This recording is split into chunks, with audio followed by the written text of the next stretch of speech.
नमस्कार दोस्तों, आप लोगों का मेरे चैनल पे स्वागत है। तो आज हम लोग, जैसा कि मैं आप लोगों को मेमोरी से रिलेटेड कई सारी चीज़ें पढ़ाया था, तो आज मैं उसी के टॉपिक पे आप लोगों को कुछ और इम्पोर्टेंट चीज़ लाया हूँ। तो आज मैं आप लोगों को उसके जो मेमोरी होती है, कभी कभी हम देखते हैं कि हमारी मेमोरी पूरी तरीके से काम नहीं करती है, हम चीज़ों को भूल जाते हैं, कुछ ऐसे डिसऑर्डर हमारे माइंड पे क्रिएट हो जाते हैं। तो आज मैं उन्हीं सारी चीज़ों के बारे में आज आप लोगों को बताऊंगा। आशा करता हूं कि आप लोगों को वो सारी चीज़ें पसंद आएंगी।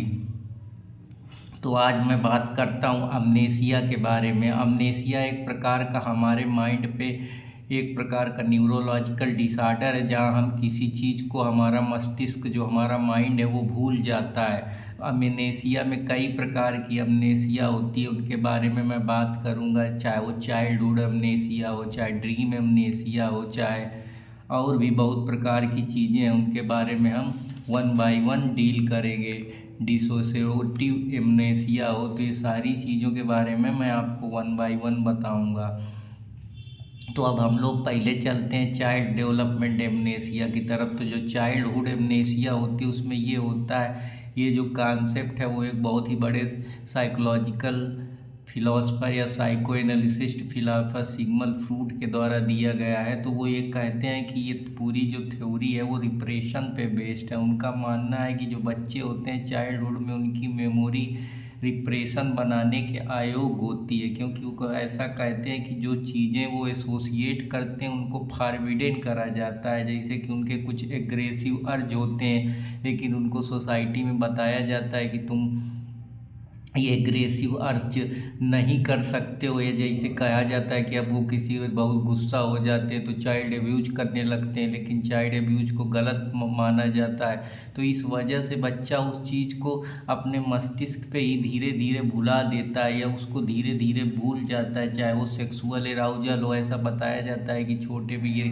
गिल्टी वो अपने को फील करने लगता है जब उसको सेक्सुअल एराउजल होती है, क्योंकि वो जो चीज़ें हैं वो कहीं ना कहीं सोसाइटी उनको एक तरीके से बताती है कि इन चीज़ों को भूल जाओ। तो वो चीज़ें क्या होता है, जब हम चीज़ें भूल जाते हैं, क्योंकि चीज़ें भूलने के पीछे ये कारण होता है क्योंकि हमको जो चीज़ें अराउज होती हैं, एग्रेसिव बिहेवियर होता है, वो हमको धीरे धीरे भूलना पड़ता है। उसके पीछे कई सारे रीजन है। उसके पीछे पहला रीजन तो ये है कि हम जो भी चाइल्डहुड में मेमोरी बनाते हैं, उस समय जो भी हमारे दिमाग में थॉट्स आते हैं वो पूरी तरीके से हमको गिल्ट फील करते हैं, क्योंकि हम छोटे होते हैं, जब हमको इस तरीके की चीज़ें हमारे अंदर होती तो हमको गिल्टी महसूस होती, तो हमारा माइंड उनको बहुत बुरी नज़र से देखता है। वो होता है कि यार इसको भूल ही जाते हैं, इससे बढ़िया कुछ हो ही नहीं सकता है। कोई एग्रेसिव चीज़ आई या कोई सेक्सुअल थाट आया, कोई सेक्सुअल एब्यूज आया, तो वो भूल जाता है। क्योंकि समाज में भी छोटे बच्चे अगर इस तरीके के एब्यूज करेंगे तो उनको लगता है, गिल्टी महसूस होती कि यार मैं ये काम गलत कर रहा हूँ, मुझको लोग कैसा समझेंगे। तो इस वजह से चाइल्ड अमनेसिया में वो दिमाग में उस तरीके के उनके थिंकिंग बन जाती है। तो उसी को जो साइको एनालिसिस्ट फिलासफर फ्रूड हैं, वो कहते हैं कि ये थ्योरी ऑफ डिप्रेशन है। हालांकि इसी का व्यू एक सैटचेल करके एक फिलोसफर है, उन्होंने इसका अपना अलग व्यू रखा है। वो कहते हैं कि जो दोनों की मेमोरी होती यंग लोगों की और ओल्ड पीपल की, उसमें अंतर होता है। वो कहते हैं जो इन्फॉर्मेशन होती है वो अलग अलग तरीके से इनकोड होती है मेमोरी में, मतलब जाती है, एनालिसिस करती है, उसका स्टोर होती है, उनको अलग अलग तरीके से हम देखते हैं। तो जो एडल्ट लोग होते हैं उनमें जो इन्फॉर्मेशन जाती है वो लैंग्वेज के फॉर्म में जाती है, जबकि जो यंग बच्चे होते हैं वो किसी चीज़ को फीलिंग के जरिए, विजुअल्स के जरिए देख के उनको चीज़ें जल्दी समझ में आती हैं। जबकि जो बूढ़े लोग होते हैं, ओल्ड लोग होते हैं, एडल्ट लोग होते हैं, उनको लैंग्वेज की भाषा समझ में आती है, वो विजुअल्स और फीलिंग पे नहीं जाते हैं, क्योंकि वो समाज में जिस प्रकार से रहते हैं वो ज़्यादा परिपक्व होते हैं, वो मेच्योर होते हैं, तो वो सीधी बात पसंद, उनके अंदर इमोशन बहुत कम बचता है। लेकिन हम लोग छोटे होते हैं, हमारा माइंड का भी विकास उतना नहीं हुआ, तो हम लोगों की जो मेमोरी होती है वो उस तरीके से सोचती है। तो ये भी एक इम्पोर्टेंट फैक्टर है सेचेट का, जो कि एक बड़े साइकोलॉजिस्ट हैं जो इसके बारे में बात करते हैं। तो आशा करता हूँ कि आप लोगों को ये भी पसंद आया होगा। अब चलता हूँ, आप लोगों को कुछ और इम्पोर्टेंट चीज़ें बताने की कोशिश करता हूँ। तो आज हम लोग ड्रीम एमनीसिया के बारे में समझते हैं कि ये ड्रीम एमनीसिया क्या होता है। ड्रीम एमनीसिया का मतलब होता है जब हम कोई चीज़ को एक्सप्रेस करते हैं, जैसे सेक्सुअल अर्ज हमको आती हैं तो हम उसको भूलना चाहते हैं, क्योंकि वो जो एक सेक्सुअल अर्ज है वो पूरी तरीके से हमारे अंदर गिल्टी पैदा करती हैं कि यार ये ख़राब चीज़ है, हमको ये नहीं करना चाहिए। तो हमको उसकी वजह से एंजाइटी होने लगती है, हमको फीलिंग गलत तरीके से हम फील करने लगते, तो हम उस चीज़ को डिफ़िकल्ट मानते, उसको हटाते हैं अपने दिमाग से कि यार हटाओ, ये दर्द देने के लिए फर्जी आ गई, या हम उस चीज़ के पीछे बहुत हमको गिल्टी, क्योंकि समाज ने उसको ऐसा बना दिया, मेमोरी को उस तरीके से उस चीज़ को लेकर उसने उस तरीके से इंफॉर्मेशन को इनकोड करा है कि वो वही चीज़ें उसी तरीके से सोच रही। तो वो जो हम कोई भी सेक्सुअल अर्जेज होती हैं तो हम उसको फारबिन करते हैं, मना करते हैं, हम उसको कहते हैं कि नहीं ये चीज़ गलत है, उसकी वजह से हमारे मन में तनाव आता है, एंजाइटी फील होती है, हम गिल्टी फील करते हैं। तो ये भी है कि हम ड्रीम करते हैं कि यार ये चीज़ें ना हो, हम इसको भूल ही जाएँ तो ही अच्छा है। तो आशा करता हूँ कि आप लोगों को ये भी समझ में आया होगा। अब चलते हैं हम लोग स्टेट डिपेंडेंट थ्योरी क्या होती है इसके बारे में समझते हैं। स्टेट डिपेंडेंट थ्योरी का मतलब ये होता है कि जहाँ पे जो पीपल होता है उसके ज़रिए इंफॉर्मेशन जो स्टोर होती है, इनकोड होती है, वो उसमें एक पर्टिकुलर इमोशन होता है। वो इमोशन इस वजह से होता है कि जैसे वो अगर वो इमोशन में ही उस चीज़ को याद कर पाता है, जब वो उस स्टेट पे होता है तभी वो उस चीज़ को रिकॉल कर पाता है, अन्यथा उसको याद नहीं रहता। अब जैसे इसमें क्या है कि they may not able to retrieve the information in other emotional state, मतलब वो इंसान उसी स्टेट पे याद कर पाएगा जब वो उस इमोशन पे जाएगा जहाँ वो पहले था, उसके पहले उसको नहीं याद आएगा। तो ये जैसे हम लोग दारू पी के कोई सामान धर देते हैं तो हमको याद रहती है, किसी को कुछ कहते हैं तो वो हमको याद रहती है, लेकिन अगर हमसे कोई ऐसे सोबर माइंड में पूछ ले तो हम नहीं बता पाएंगे। गांव देहात में आप सब लोग देखते होंगे। तो यही सारी चीज़ें हैं कि हमको हम चीज़ को तभी कनेक्ट कर पाते हैं जब हम उस पर्टिकुलर इमोशन में होते हैं, उस स्टेट ऑफ माइंड में होते हैं, तभी वो हमको याद आती है। जैसे हमने चाबी रख दिया कहीं, या हमने कोई सामान रख दी जब हम दारू पिए थे, या हम थोड़ा ड्रिंक करे थे, तो वो हमको जब ड्रिंक में आएंगे उसी सिचुएशन में तभी याद आएगी, उसके पहले वो चीज़ हमको नहीं याद आएगी, क्योंकि हमारे माइंड ने ऐसा उस चीज़ को अपने माइंड पे एक इमेज बना ली है कि ब्रेन हमारी इस तरीके से इंटरप्रेट कर रही है कि वो उसी सिचुएशन पे उसी तरीके से रिएक्ट करेगी।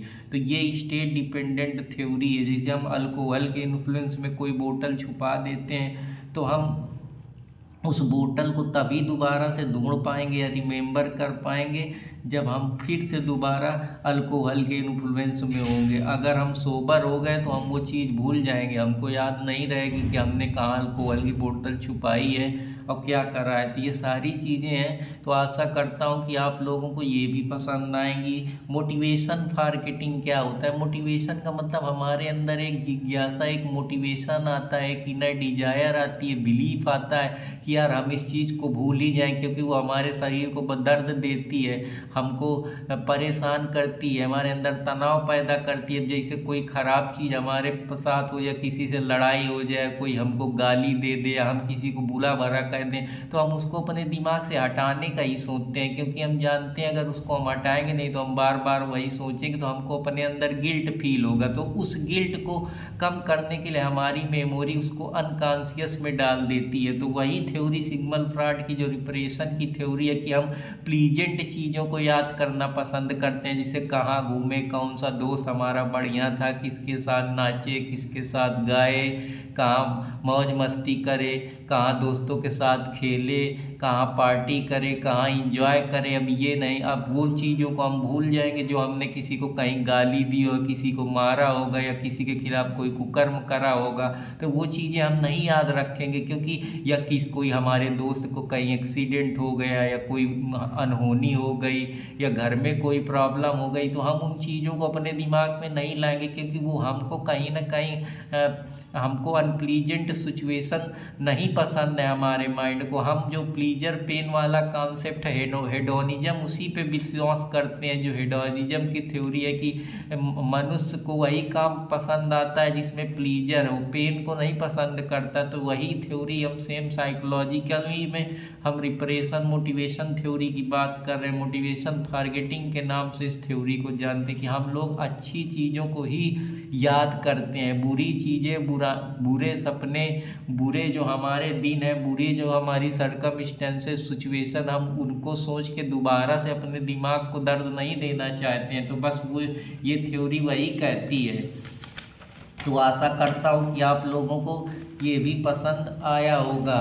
अब मैं आप लोगों को और भी चीज़ें अमनेसिया से बारे में बताता हूँ। एक होता है डिसएसोसिएटिव एमनेसिया। डिसएसोसिएटिव एमनेसिया में होता है कि आप पूरी तरीके से एसोसिएट ही नहीं कर पाते हैं, अपने को ही नहीं पहचान पाते। कभी कभी देखते हैं, आप अनुभव करे होंगे कि आपको यही नहीं पता रहता कि आप कहाँ हैं, कैसे कहीं खड़े हो गए तो कभी कभी लगता है कि यार हम अपने को भुला गए। जब हमसे कोई कहता है अरे भाई कहाँ खो गए, तो हमको याद आता है अच्छा तब। तो हम इतना मतलब खो जाते हैं किसी चीज़ पे। तो ये वही चीज़ है कि हम एक्सट्रीम ट्रॉमा में चले जाते हैं। हमारा जो लॉस होता है वो पूरी तरीके से उस पर्टिकुलर स्टेट ऑफ माइंड पे नहीं रहता है। हम इतने स्ट्रेसफुल हो जाते हैं कि हमको वो चीज़ याद ही नहीं थी। जैसे हमको कोई अचानक से कोई बहुत बड़ा सदमा बता दे या शौक दे दे, तो हम थोड़ी देर के लिए हम खो जाएंगे, हमको कुछ याद नहीं रहेगा, हम अपने को ही भूल जाएंगे, इतने परेशान हो जाते हैं। तो जैसे कोई हमारे खिलाफ बहुत पर्सनल इवेंट ऐसा घट गया या हमको कोई बहुत ज़्यादा ऐसी बात कह दिया कि हम अंदर अंदर बहुत दुखी हैं, रातों को सो नहीं पा रहे, या किसी को हमने कुछ कर दिया ऐसा कि अब हमको बहुत ज़्यादा डर है कि यार अगर ऐसा हो जाएगा तो क्या होगा। तो वहाँ हम अपनी सेल्फ आइडेंटिटी को भी खो देते हैं। तो ये वही है कि हम अपने को ही एसोसिएट नहीं कर पाते, हम डिसएसोसिएट कर देते हैं। तो उस डिसएसोसिएट अमनेसिया को भी हम कभी कभी हम कहीं चले जाते हैं। जैसे हम मान लीजिए जो आदमी पहली बार अमेरिका जाएगा तो वो अपने को नहीं समझ में वो कहाँ आ गया, वो बिल्कुल बहुत चक्का हो जाता है। जैसे कोई नए शहर में गए तो हमको याद ही नहीं रहता हम कहाँ आ गए। तो ये सारी चीज़ें हैं जो इम्पोर्टेंट रोल प्ले करती हैं।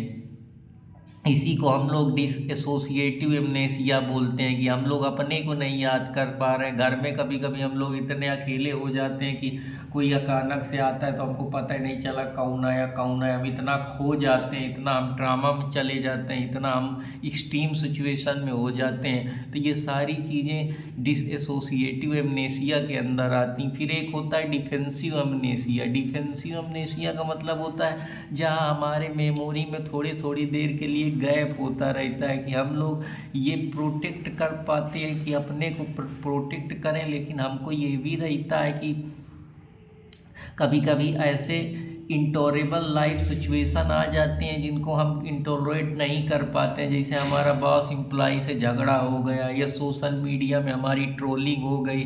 जैसे अब कोई आजकल नए नए स्टार हैं, उनको कोई ट्रोल कर देता है तो बेचारे बहुत परेशान हो जाते हैं। वो पूरी तरीके से उनका मेमोरी उतनी देर के लिए गायब हो जाता है, उनको कुछ समझ में नहीं आता है, बिल्कुल भूल जाते हैं, बिल्कुल फड़फड़ाने लगते हैं। अब जैसे आजकल के ज़माने में अगर कुछ भी गलत कर दो तो सोशल मीडिया का ज़माना है, थोड़ी देर में आपको सब लोग ट्रोल करने लगेंगे, परेशान करने लगेंगे। इवन आपको इतनी ज़्यादा प्रॉब्लम हो जाती है कि आप अपने फैमिली के साथ भी नहीं सही से बैठ सकते हैं, बात कर सकते हैं, अपने एकदम तन्हा, एंजाइटी, डिप्रेशन के शिकार हो जाते हैं। आपको इसे गिल्टी आने लगता है, आप अपनी को ही नहीं प्रोटेक्ट कर पाते हैं कुछ देर के लिए। तो उस समय जब आपके मेमोरी में कोई प्रेजेंट गैप क्रिएट हो जाता है इंटॉलरेबल लाइफ सिचुएशन की वजह से या कोई ऐसी अनहोनी की वजह से जो आपको कहीं ना कहीं उतनी देर के लिए पूरी तरीके से आप लॉस हो जाते हैं, आपका माइंड ही नहीं काम करता है, तो उसी को बोलते हैं डिफेंसिव अमनेसिया। तो आशा करता हूँ कि आप लोगों को ये भी समझ में आया होगा। अब मैं आप लोगों को ट्रांजिएंट ग्लोबल एमनेसिया के बारे में बताता हूँ। ट्रांजिट ग्लोबल एमनेसिया का मतलब ये प्रकार का डिसऑर्डर होता है जो हमारे मस्तिष्क के अंदर न्यूरोलॉजिकल जो हमारी सेल होती हैं वो प्रॉपर तरीके से काम नहीं करती। इसमें हमारा टोटल डिस्ट्रप्शन हो जाता है। शॉर्ट टर्म मेमोरी में जो भी चीज़ पहली नज़र में आती है वो हमको याद ही नहीं रहती है। हम पूरी तरीके से जो हमारा सोचने समझने का कॉग्निटिव स्ट्रक्चर, कॉग्निटिव क्षमता, फंक्शनिंग है वो इम्पेयर हो जाती है। मतलब हम उसको पूरी तरीके से विचार विमर्श नहीं कर पाते हैं। हमको कुछ है सारी चीज़ें याद रहती हैं। हमारा कॉन्शियसनेस जो हमारा इंसाइट है, जो हमारा अवेयरनेस है किसी चीज़ को लेकर, वो एकदम थम सा जाता है। हमको कुछ भी याद नहीं रहता है। हम बहुत ज़्यादा जब डीप सोचते हैं, बहुत देर तक उसमें दिमाग लगाते हैं कि यार जैसे हम लोग कोई चीज़ कि यार फलाने का क्या नाम था, हम याद कर रहे हैं, हमको याद नहीं आ रहा। 10 20 30 40 मिनट तक हम याद करें तब हमको बहुत देर बाद एसोसिएशन लगाने के बाद, ट्रिक लगाने के बाद, कनेक्शन बिठाने के बाद हमारी मेमोरी पे वो क्लिक हुई चीज़, तो उसको बोलते हैं जैसे हमारे बचपन की कोई चीज़ हो गई कि यार मेरे बचपन में ये दोस्त, हम यहाँ खेलते थे। अब हमको कुछ चीज़ें बचपन की यादें नहीं आ रही हैं। हमारे फैमिली की कुछ चीज़ें हमको याद नहीं आ रही है। जो हमारा होम्स है उसके हमको बचपन में हम कहाँ खेलते थे, क्या घूमते थे, किस तरीके से रहते थे, कहाँ सोते थे, कौन कौन से हमारे दोस्त थे, किससे लड़ाई झगड़ा करते थे, किसको कूटते थे, किसको गरियाते थे। अब चीज़ें भुला गए जैसे जैसे बड़े हुए। तो यही होता है कि इस तरीके की जो सिचुएशन होती हैं उसी को ट्रांजिट ग्लोबल एमनेसिया बोलते हैं। इसमें क्या होता है कि आप नई इंफॉर्मेशन पे कुछ इस्टेब्लिश नहीं कर पाते हैं। आपकी कैपेसिटी नहीं बचती कि आप कुछ नया सोच पाए। पुरानी चीज़ें आपको कुछ हद तक याद रहती हैं। तो ये एक प्रकार का डिसीज है, क्योंकि अमनेसिया पूरा डिसऑर्डर से रिलेटेड है। जो आपके माइंड में सोचने समझने की क्षमता चली जाती है, उसी के बारे में आज हम मेमोरी में जो समस्याएं हैं, डिसऑर्डर क्रिएट हुए हैं, उसी के बारे में आपको एक एक चीज़ें बता रहा हूँ। तो आशा करता हूँ कि आप लोगों को पसंद आएंगी। जब जैसे चाइल्डहुड अमनेसिया एक होता है। चाइल्डहुड अमनेसिया में ये होता है कि हम कोई भी इवेंट को रिकॉल नहीं कर पाते जो हमने बचपन में छोटे में किया है। किसी को मारा है, किसी के साथ गलत करा है, किसी के साथ कोई कुकर्म करा है, कुछ भी चीज़ें हैं, किसी को कहीं मार दिया है, मार के भाग गए, अब हमको यादें नहीं। आज हम सोचते हैं तो लगता है यार कि हमको याद ही नहीं हम इसके साथ क्या करें। तो उस सिचुएशन में जहाँ हमारी जो मेमोरी की एरिया का ब्रेन का है वो पूरी तरीके से मैच्योर नहीं हुआ था चाइल्डहुड में, वो हम इस वजह से नहीं हमको याद रहा क्योंकि हमारे मेमोरी में कुछ ऐसे भाग थे जो उतनी देर सचेत नहीं थे, वो अनकॉन्शियस में पड़े हुए थे। तो इस वजह से हमको वो चीज़ें याद नहीं रहती हैं, या हमको कुछ चीज़ें याद है, कुछ आज भी नहीं याद है। तो ये सारी चीज़ें हैं। अब एक बहुत बड़ी आप समस्या देखते हैं जिसको हम कन्फाबुलेशन बोलते हैं। कन्फाबुलेशन क्या होता है? कन्फाबुलेशन का मतलब होता है मेमोरी में इरर हो जाना, कि आप सोच कुछ रहे हैं लेकिन आप जो सोच रहे हैं उसका इरर हो जाना। अब इसको मैं कैसे समझाता हूँ आपको, देखिए। तो अब थोड़ा इस अच्छा कॉन्सेप्ट है, इस वजह से इसको थोड़ा समझिए, नहीं तो फिर आप कन्वोल्यूशन को समझ नहीं पाएंगे। यहाँ पे ये होता है कि जो हमारी मेमोरी जिस काम के लिए कहा गया था उसको उस तरीके से ना समझ के दूसरे तरीके से इंटरप्रेट करती है। अब जैसे यहाँ पे मैं कहूँ तुमसे कि यार हमको खरीदना है, तो अब क्या खरीदना है? अगर मैं तुमसे खरीदना बस कहूँ तो खरीदने के कई सारी चीज़ें हो सकती, हो सकता है घर खरीदना है, हो सकता है कपड़े खरीदना है। तो वो मिस इंटरप्रिटेशन जो मेमोरी में हो रहा है, या मैं तुमसे कह दूँ बजाना है, तो अब क्या बजाना है? गाना बजाना है कि ढोलक बजाना है? तो अब मैं मिस इंटरप्रिटेशन कर रहा हूँ। अब जैसे घर खरीदना है, चाहिए सामान, कौन सा सामान चाहिए, किस प्रकार का सामान चाहिए, घर का सामान चाहिए या रोज़मर्रा की ज़िंदगी का सामान चाहिए, या कोई इक्विपमेंट चाहिए, या कोई और फिजिकल नीड के लिए कुछ चाहिए। तो ये सामान क्या है? आपकी मेमोरी अब इस समय इंटरप्रेट नहीं कर पा रही, वो मिस इंटरप्रिटेशन कर रही मेमोरी।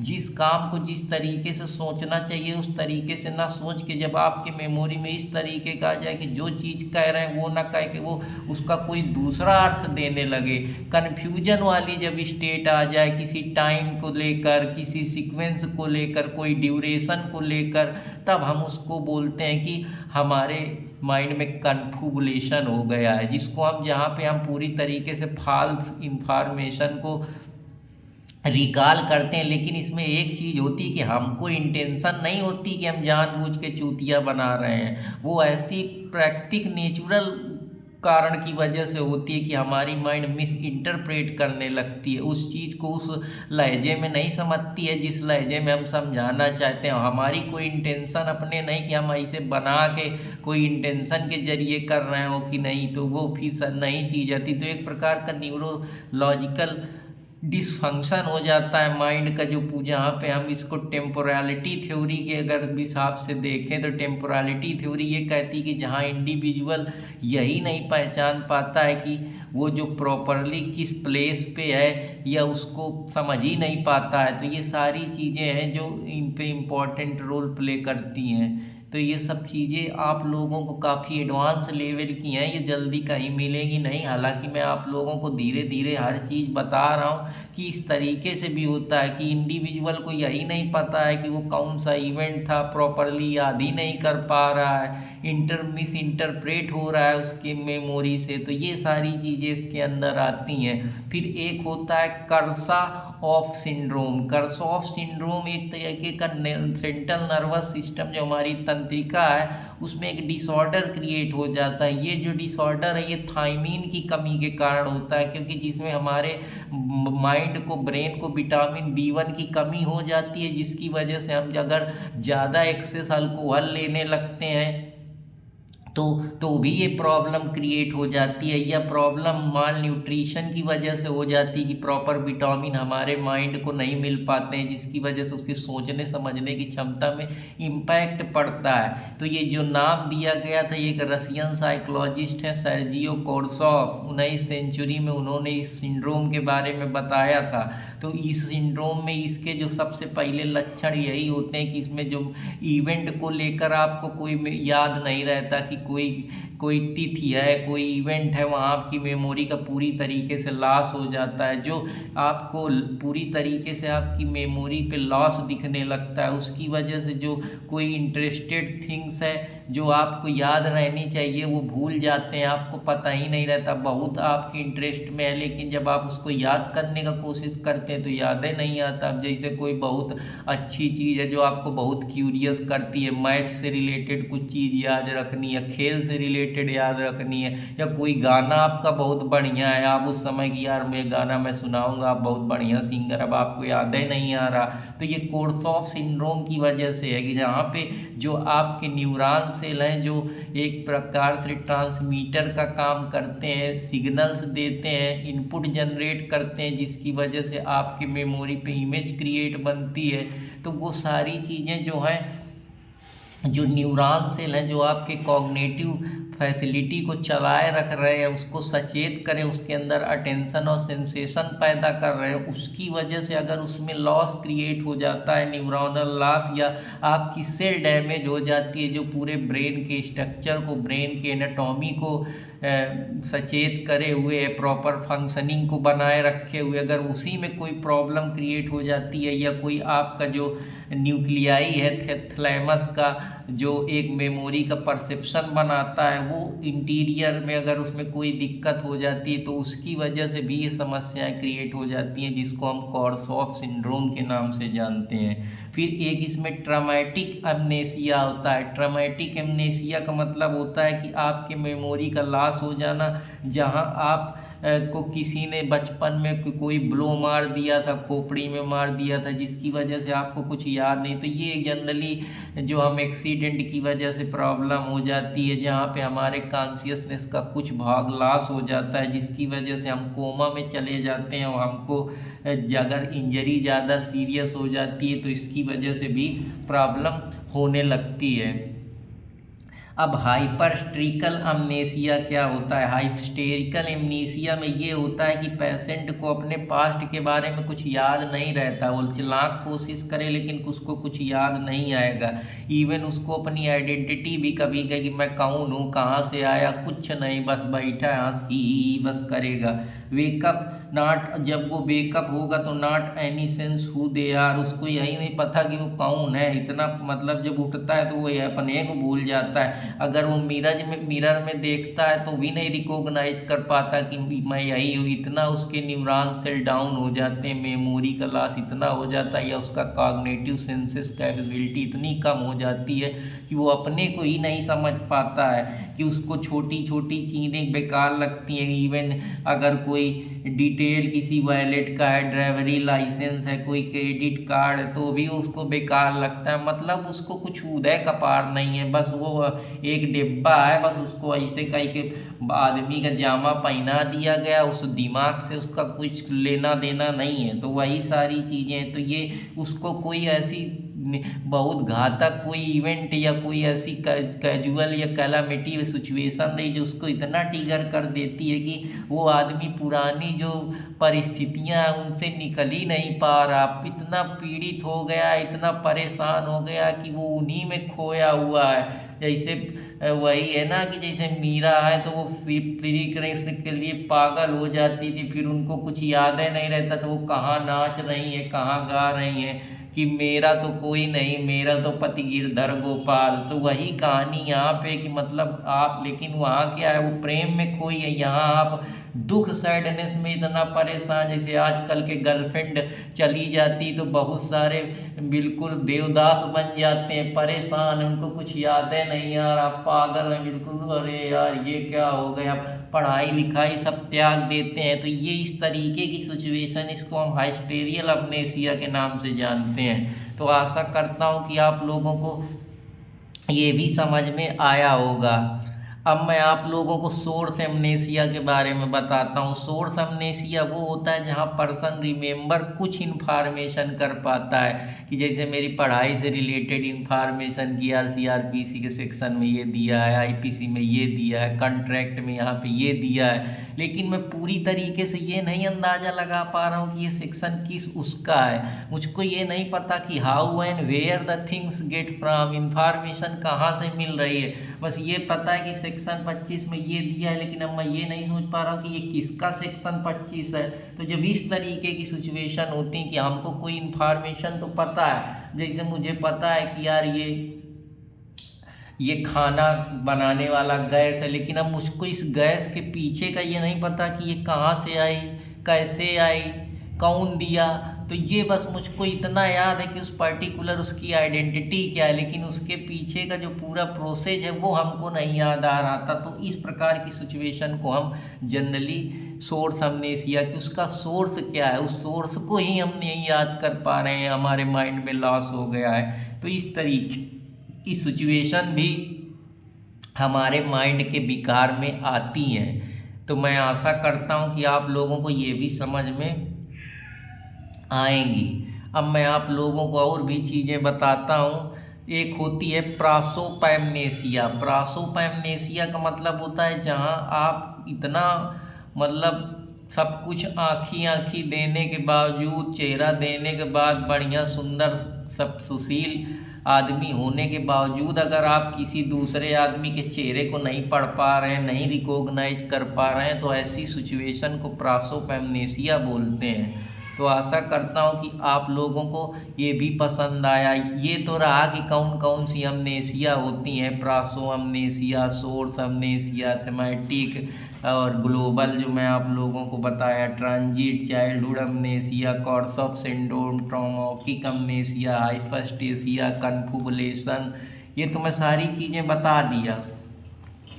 लेकिन अब हमको ये कैसे पता चले कि अमनेसिया को डायग्नोस कैसे किया जाए कि एक्चुअली में तुम्हारे माइंड में ये विकार उत्पन्न हुआ है। तो इसके लिए कई चीज़ें, पहले तो ये पॉसिबल उसके पीछे कारण पता लगाया जाए कि मेमोरी का लॉस कैसे हुआ, या कोई डिसीज तो नहीं है, या पर्सेंट डिप्रेशन में तो नहीं है, एंजाइटी में तो नहीं है, तो उसको कोई शारीरिक प्रॉब्लम तो नहीं है, ट्यूमर, ब्रेन ट्यूमर तो नहीं है, क्या वो उस पर्टिकुलर इवेंट को रिमेंबर कर पा रहा है कि नहीं कर पा रहा है, इसमें कोई मेमोरी में कोई प्रॉब्लम तो नहीं हो गई है, या कोई और फैक्टर जो मेमोरी से रिलेटेड है उनके बारे में जानकारी, या फैमिली में कोई ऐसा तो नहीं है जिसको इस प्रकार के विकार रहे हों, या कोई न्यूरोलॉजिकल डिसीज माइंड में तो नहीं क्रिएट हो गया, या कोई सेल तो नहीं डैमेज हो गई हैं।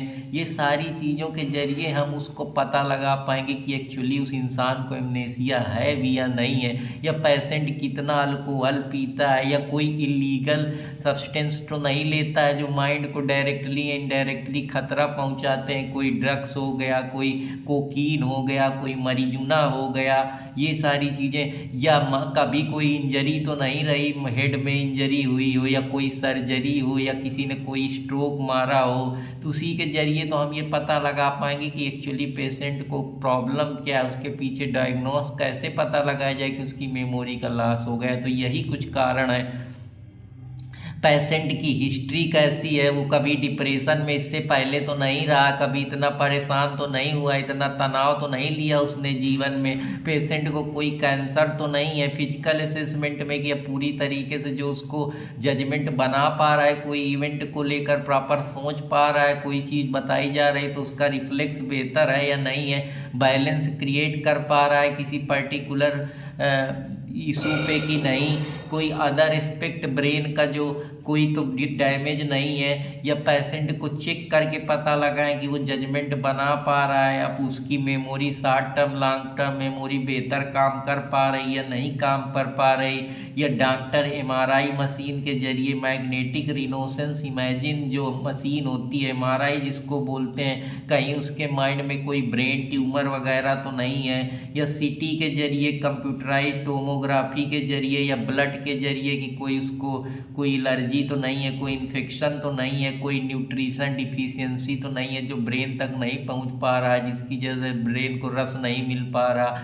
अब ब्रेन प्रॉपर तरीके से फंक्शन नहीं कर पा रही, इंटरप्रेट नहीं कर पा रही, सोच नहीं पा रही, उसको प्रॉपर तरीके से इमेज नहीं क्रिएट कर पा रही, इंफॉर्मेशन को लंबे समय तक रिटेन नहीं कर पा रही। तो ये सारी चीज़ें हैं जिसके जरिए हम डायग्नोसिस का पता लगा पाएंगे, तभी तो हम उस चीज़ का आगे उपचार कर पाएंगे, जान पाएंगे कि ये कौन सा अमनेसिया है, किस प्रकार की अमनेसिया है। तो आशा करता हूँ कि आप लोगों को ये पसंद आया होगा, और अगर पसंद आया तो अपने अर्पित कुमार इलाहाबादिया को चैनल को लाइक सब्सक्राइब करते रहें। फिर मिलूँगा, तब तक आप सब लोगों से आशीर्वाद और प्रेम का आकांक्षी हूँ। तो फिर मिलूँगा, तब तक सब लोग मुझको धन्यवाद दें और मेरे साथ जुड़े रहें, और चैनल को लाइक सब्सक्राइब करना ना भूलें।